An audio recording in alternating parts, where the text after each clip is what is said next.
that's kind of hard, because my brother's not well. Good evening. We're going to go ahead and call the meeting to order. Thank you for coming. If you would stand and say the pledge of allegiance with me. I pledge allegiance to the flag of the United States of America and to the republic for which it stands, one nation, under God, indivisible, with liberty and justice for all. Thank you all for coming. We've got a couple presentations. Let me go ahead and do I have a motion to announce the agenda? Second? Second.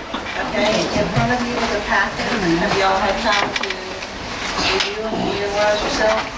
We have the additions that will be placed as we go along. We'll ask if you have any questions. Is there anything, any other items, Carol, besides these that need to be? No, just these. Do I have a motion to accept them as presented? Motion. Second. Second. All in favor? Aye. All opposed? Do I have a motion to approve the minutes of May 24, 25, and June 7? Motion. Second. Discussion. All in favor? Aye. All opposed? Mr. Shorty Sneed. How you doing? Thank you. Senator Meade called the principal's office. Let me say that it's a pleasure to be here tonight after the tsunamis, the earthquakes, the floods, and the tornadoes. I had anticipated and told Jamie and Carolyn to plan on possibly a 10 to 15% increase in property insurance, because that's what the reinsurer was telling us after the March debacle that started with the tsunami and was carried forward through the spring. We've had more catastrophic losses, we call them cats, in our business this year than we've, as a group, than we've ever had. Maybe not as severe in one single, but as far as the number of them, have been more of them. So I'm very pleased to tell you that instead of having a 10 to 15% increase, we've got a 5% decrease in our total insurance package, which includes about a $45,000 decrease in the property insurance. So I'm elated. I see Mr. Simpson over there kind of smiling. The horse not going to be that good. I'm just going to tell you up front, because it's a little bit different place. Counting on you. A little bit different risk, but nonetheless, it's also kind of Mr. I'm confused. Why was there a decrease? well, just so we worked hard. I'd like to say because we worked hard, but you give Cindy the plaudits and her staff. But no, I think maybe it's just right. And maybe it hadn't been as bad as we thought. There's still a lot of capital in the insurance business, and you've got a lot of different opinions. I mean, the first reaction following the tsunamis in Japan, the government handles the residential insurance on the houses, but the commercial insurance is handled through the insurance marketplace, and we are truly a global economy when it comes to economics and finance in that regard. And so we were fearful. Most companies get reinsurance in London and Bermuda, and we were fearful when we first talked to our property people that the impact of that was going to be much more severe than it has turned out to be, joyously. And so, and then we haven't really seen the impact of the tornadoes yet. Of course, they're not as widespread and as severe as the tsunami and as Katrina can be. But we were just anticipating a lot of tough. You know, the insurance industry, it's been a real anomaly. I've been in this business for 38 years, and usually not to build a watch, and y'all got a long meeting, but the insurance industry makes a lot of money off investments, and the investment income has been nil the last 2 or 3 years, as all of you know. Or as to quote Ronnie Rocco, the 401k is the 201k. And so the insurance industry is not, it's usually when you have low returns and the dividends and interest, you have higher insurance rates. You have a real good, when we had 20% interest rates, the insurance market was a cash flow underwriter. They wanted all the cash they could get to. They didn't care what they charged for insurance. They just wanted to throw it in investment and loan it to somebody. So it's been a real anomaly the last couple of years to have this down investment market and to also still maintain some reasonable and down insurance prices. I know that from a personal standpoint, everybody's home insurance is not seeing that kind of decrease, but from a residential, from a commercial standpoint, we were just real pleased to be able to, we worked hard. We have 5 major carriers on the island. There's 21 of them we went to, as you see in the proposal you've been given, but we have 5 of them that layer your coverage and have $5 million. The 4 of them have $4 million apiece for the first $20 million, and then we have the excess that's non-wind is with another carrier, and so we've got 5 of them involved. We shuffled 2 of them out and 2 more in, and we just were able to mix it and match it and put it together for you to save that money. Same terms and conditions, basically, we have a structured situation where you've got a maximum out of pocket. If you look at page 7, I think it is, the one that kind of gives you the meat and potatoes of the property. We've got our total insurance to value is $99.6 million. We're carrying, basically, we have a $20 million loss limit policy, but y'all really have $25 million because we have a 5% deductible on that $99 million, and yet we buy that deductible back with $1 million through the wind pool at 5 of the camp, the major 5 campuses. So we have, in essence, you have a total of $25 million, which is the same thing we have last year. $25 million is what we can draw on if we have a wind claim, and your maximum out of pocket is $290,000. Each wind pool policy has a $20,000 deductible, and you have 5% on the 3 locations, the central office, the softball complex, and the bus area that have a 5% of their limited insurance. Now, are these underwriters going to stay doing business with us? I can't tell you that. I mean, you know, so we've had some of the same ones. There's about 15 to 20 companies in the world that write what we call cat coverage.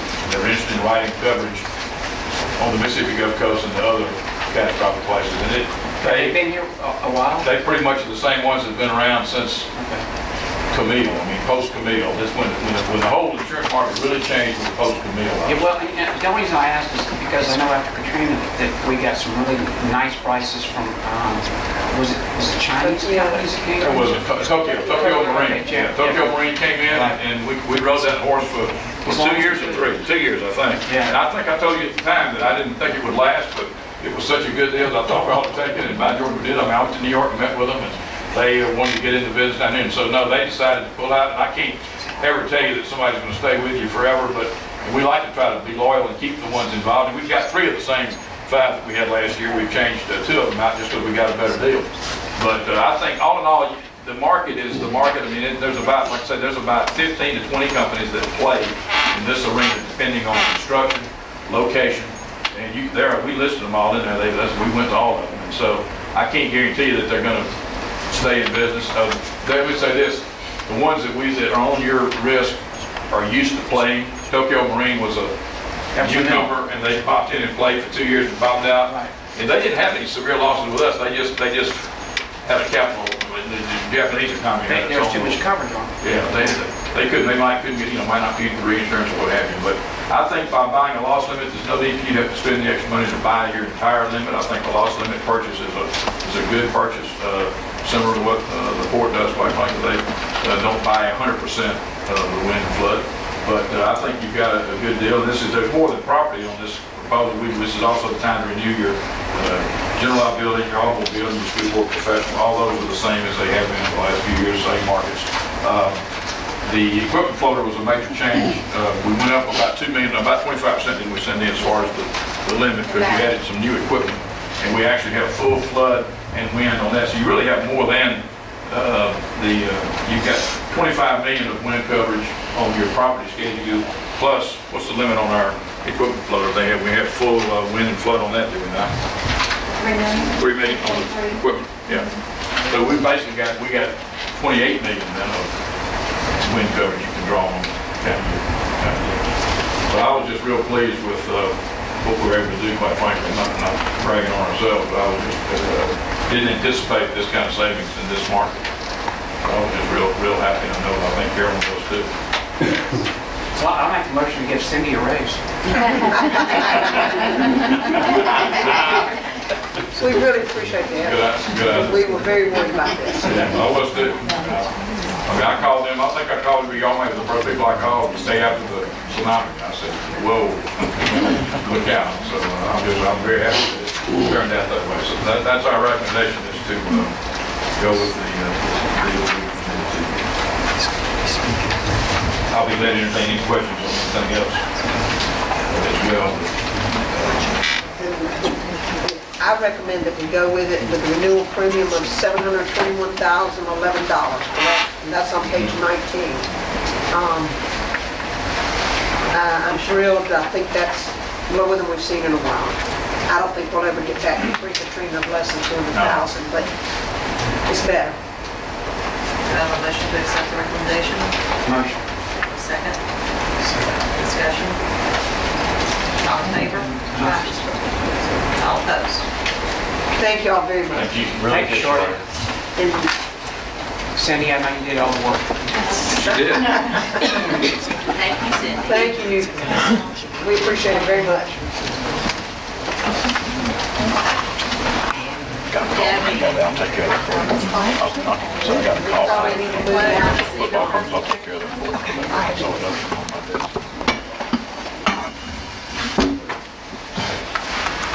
Hey, my name's Debbie Cole, and I'm the gifted coordinator for Long Beach School District. And every year I come back and I do a report on the state of the gifted program.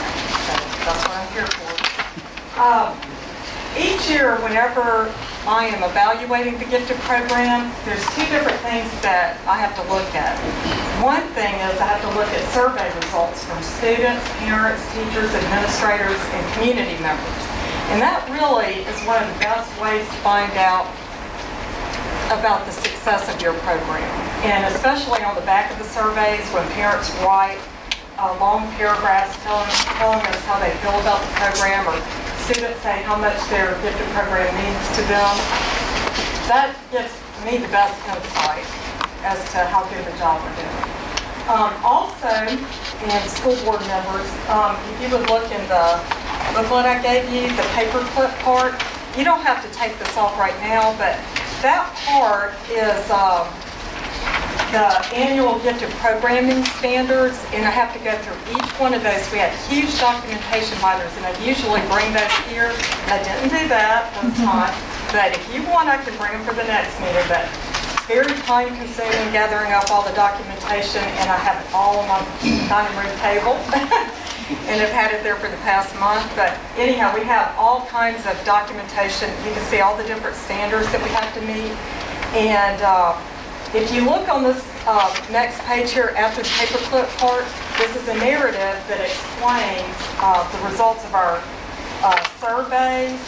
And the page after that explains the results of the annual gifted program evaluation.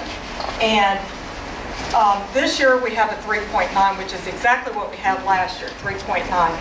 When you get up to that level, it's kind of hard to, when you're the best, you can't be any better than that, right? But the year before that, the 2008-2009 school year, we were at 3.83. And then the year before that, we were at 3.75. So we have gradually got better. I'm assuming this is at a 4.0. It's on a 4.6. So, but anyhow, going back to the survey results, you can see, you can read that when you have a chance and see. We really had a lot of similar results as to what we've always had. I actually made a chart at home and I put last year and this year, and I mean, we were within 1 or 2 percentage points of some of the exact same things. One thing that we did realize on the surveys is that parents, they continually put the same things that they would like to see us have our meetings. We have a Long Beach Association of Gifted Children, and Sandy's actually the vice president. But parents continually say that they would like us to have meetings on the same things, and social emotional needs of the gifted, comparing intellectually and academically gifted children, and opportunities outside of the school setting. And every year we do those things, but I guess they still want us to continue doing it. Teachers, have told us that they would like to have a better understanding of the program and things to help at-risk gifted students in the regular classroom.